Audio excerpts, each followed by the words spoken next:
سابق وزیر اعظم عمران خان نے آج اٹک میں ایک دفعہ پھر ایک بڑے جلسے سے خطاب کیا. کافی تعداد میں لوگ اس جلسے میں موجود تھے اور جہاں باقی انہوں نے معاملات کا ذکر کیا, رجیم چینج کا ذکر کیا, وہاں ایف آئی اے کے ڈاکٹر رضوان ان کو بھی سلام پیش کیا, ان کی بہادری کو سلام پیش کیا.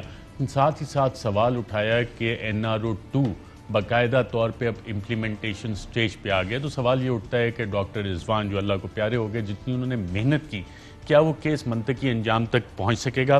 اسی حوالے سے ایف آئی اے کے پروسیکیوٹر کا بیان ایک سامنے آیا 11 اپریل کا, اور ایف آئی اے نے اس حوالے سے وضاحت بھی دی. اور ایف آئی اے کی وضاحت اور پروسیکیوٹر کے بیان میں جو تاریخ ہے 11 اپریل 2022, ایف آئی اے اپنے پریس ریلیز میں خود کہتا ہے کہ 11 تاریخ کو تو نئے پرائم منسٹر نے ابھی اوتھ بھی نہیں لیا تھا, اور پروسیکیوٹر بھی یہ کہہ رہے ہیں کہ may be the concern quarters are not interested to prosecute the accused persons.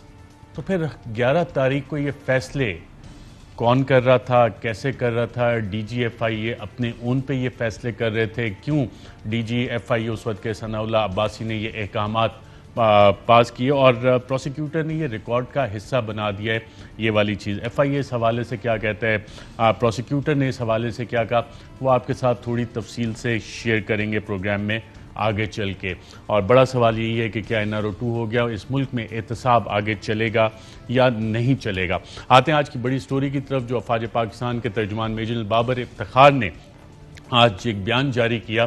اس میں بڑے واضح الفاظ میں کہا کہ کور کمانڈر پشاور کے حوالے سے اہم سینئر سیاستدانوں کے حالیہ بیانات انتہائی نامناسب ہیں. پشاور کور پاکستان آرمی کی ایک ممتاز فارمیشن ہے. اس اہم کور کی قیادت ہمیشہ بہترین پروفیشنل ہاتھوں میں سونپی گئی ہے. سینئر سیاسی قیادت سے یہ توقع کی جاتی ہے کہ وہ ادارے کے خلاف متنازع بیانات سے اجتناب کریں. پشاور کور 2 دہائیوں سے دہشت گردی کے خلاف قومی جنگ میں ہر اول دستے کا کردار ادا کر رہی ہے. ایسے بیانات سپاہ اور قیادت کے مورال اور وقار پر منفی طور پر اثر انداز ہوتے ہیں. بہادر سپاہی اور آفیسرز وطن کی خود مختاری, سالمیت کی حفاظت اپنی جان ہتھیلی پر رکھ کر کر رہے ہیں. ترجمان افواج پاکستان میجر جنرل بابر افتخار. یہ آج بیان دینے کی ضرورت کیوں پڑی افواج پاکستان کے ترجمان کو؟ اس کی وجہ یہ تھی کہ سابق صدر آصف علی زرداری, پاکستان پیپلز پارٹی کے کو چیئر پرسن, انہوں نے کل اپنی پریس کانفرنس میں ایک سوال کا جواب دیتے ہوئے باقاعدہ طور پہ لوگ کہتے ہیں, تجزیہ کار کہتے ہیں, ہرزہ سرائی کی ایک سٹنگ کور کمانڈر کی. کن الفاظ میں, آئیے دیکھتے ہیں. فیض امین تو بیچارہ کھڈی لائن ہے. ناظرین, آپ نے یہ ہرزہ سرائی دیکھی, اور اس کے بعد آج آئی ایس پی آر نے باقاعدہ یہ بیان جاری بھی کیا پشاور کور کے حوالے سے, پشاور کور کمانڈر کے حوالے سے. یہ نیا سلسلہ نہیں ہے. افواج پاکستان کے ترجمان میجر جنرل بابر افتخار نے ایک نجی چینل سے گفتگو کرتے ہوئے یہ بھی کہا کہ بہت عرصے سے برداشت کا مظاہرہ کر رہے ہیں, اور اس میں انہوں نے ریفر کیا کہ chief of the army staff کو ہی متنازع بنانے کی کوشش کی جاتی ہے, افواج پاکستان کے ادارے کو بھی. تو یہ کوششیں ہو کیوں رہی ہیں, اور خاص طور پہ کور کمانڈر پشاور کے حوالے سے یہ سلسلہ آج سے چل رہا ہے, اور یہ برداشت کتنے عرصے سے افواج پاکستان یہ چیز کرتے آ رہے ہیں؟ تو اس حوالے سے ناظرین آج آپ افواج پاکستان کے تمام میجر بابر افتخار کا آپ کو بیان تھا.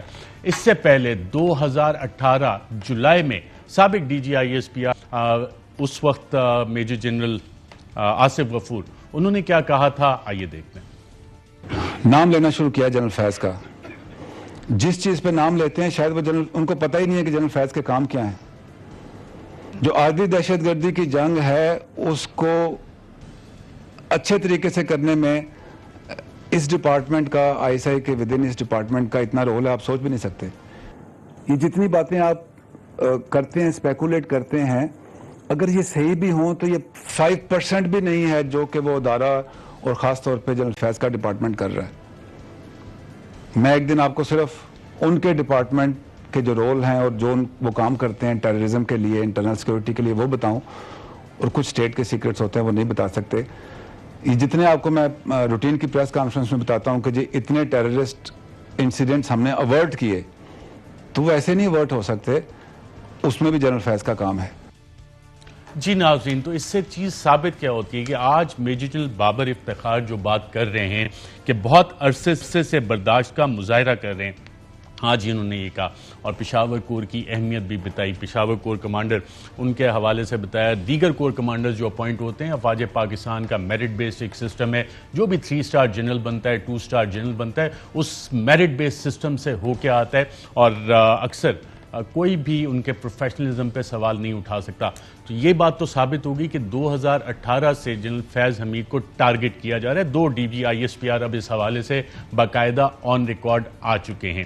جنرل فیض حمید کی اس ملک کے لیے بطور DGISI کیا خدمات تھی، بطور کور کمانڈر کیا کر رہے ہیں، میں اس پہ بھی آتا ہوں، لیکن بطور DGISI ان کی کیا خدمات رہی ہیں، آئیے ایک نظر ڈالتے ہیں۔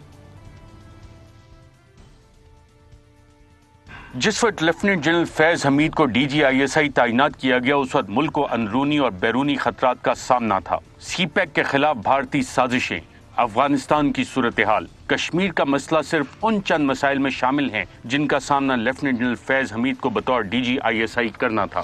لیفٹیننٹ جنرل فیض حمید کی سربراہی میں ISI نے اندرونی سیکیورٹی میں اپنا بھرپور کردار ادا کیا اور امن کی بحالی کے لیے بہت سے آپریشن کیے جو کہ پاکستان میں امن کی بحالی کے ضامن بنے۔ کشمیر کے مسئلے پر نہ صرف بھارتی عزائم سے حکومت کو بروقت آگاہ کیا، بلکہ 2019-20 میں بھارت کی جانب سے ISI سے ہی بیک چینل رابطہ کیا گیا، جس کے بعد LOC پر سیز فائر ہوا۔ تاہم جنرل فیض حمید نے ان بیک چینل رابطوں میں ہندوستان پر یہ واضح کیا کہ جب تک اگست 5, 2019 کے اقدامات واپس نہیں لیں گے تو مزید بات چیت آگے نہیں ہو سکتی۔ کلبھوشن یادیو کی گرفتاری بھی ان کے دور میں بطور DGC ہوئی تھی۔ افغانستان میں قیام امن کے لیے جنرل فیض حمید نے کلیدی کردار ادا کیا اور افغان طالبان اور امریکہ کا دوحہ میں معاہدہ انہی کاوشوں کا نتیجہ تھا۔ امریکی اور برطانوی خفیہ اداروں کے سربراہان سے اس سلسلے میں کئی اہم ملاقاتیں کی اور انہیں پاکستان کے موقف سے آگاہ کیا۔ جنرل فیض حمید کی سربراہی میں نیشنل انٹیلیجنس کوارڈینیشن سینٹر کا قیام ہوا، جس میں ملک کی تمام انٹیلیجنس ایجنسیوں کی نمائندگی رکھی گئی تاکہ ملکی سلامتی کے فیصلے مشاورت سے کیے جا سکیں۔ وزیر اعظم عمران خان اور ان کے وزراء کو متعدد بار ISI ہیڈ کوارٹر میں مدعو کیا گیا، جہاں army chief general Qamar Javed Bajwa اور جنرل فیض حمید نے ان کو ملکی اور علاقائی صورتحال پر جامع بریفنگز دیں۔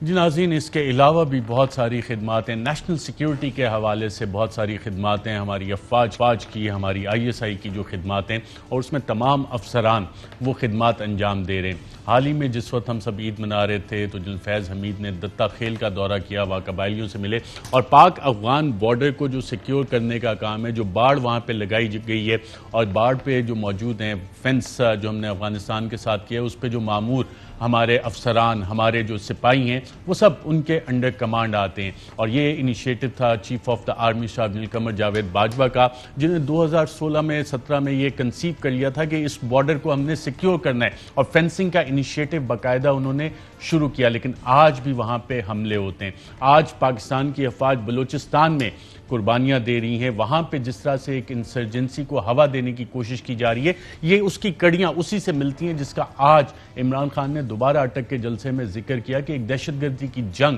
پاکستان پہ مسلط کی گئی، باقاعدہ طور پہ افغانستان سے دہشت گرد پاکستان کے اندر داخل کیے گئے۔ افواج پاکستان کے متعدد ترجمان میجر بابر افتخار، آصف غفور، عاصم باجوہ، جنرل اطہر عباس، سب اس سے پہلے شوکت سلطان، یہ سب بتاتے رہے ہیں، آن ریکارڈ بتاتے رہے ہیں کہ اس دور میں پاکستان کے ساتھ ہوتا کیا رہا، کس طرح سے پاکستان کے خلاف ڈیزائنز تھے، اور ڈیزائن شاید اسی طرح کے تھے جس طرح کے عراق، لیبیا، شام، وہاں پہ اوورٹ طریقے سے کیے گئے۔ اب پاکستان میں جو کوورٹ ریجیم چینج کا پروجیکٹ ہے، جس کے حوالے سے supreme commander of the arm forces doctor Arif Alvi جو صدر مملکت ہیں، 2 نیشنل سیکیورٹی کمیٹی کی میٹنگز ہوئیں جس میں کہ مسلح افواج کے سربراہان بھی شامل تھے، انہوں نے بتایا بارڈرز تو ہم نے سیکیور کی، اور میں خود اس چیز کا گواہ ہوں کہ وہاں کتنی قربانیاں ہمارے جوانوں نے دی، ہر چیک پوسٹ پہ، اونچی پہاڑیوں پہ کس طرح سے ان کے اوپر فائر آتا تھا، ایک ایک چوٹی کو کس طرح سے سیکیور کیا، ہم نے یہ تمام آپریشنز باقاعدہ کور کیے ہوئے ہیں۔ لیکن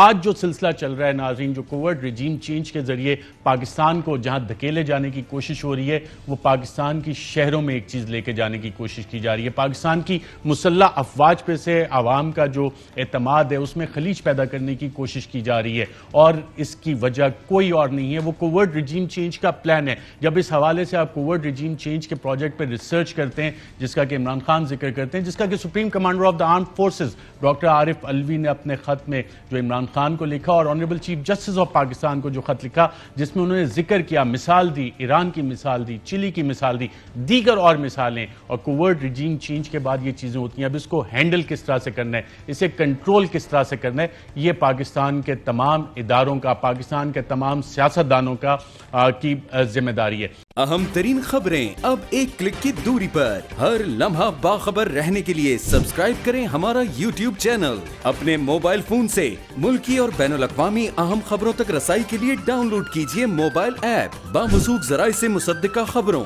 تجزیوں اور تبصروں سے مستفید ہونے کے لیے وزٹ کیجیے پاکستان کی سب سے بڑی news website. ARY news پہنچا رہا ہے خبریں سب سے پہلے آپ تک, تاکہ آپ رہیں ہر لمحہ باخبر.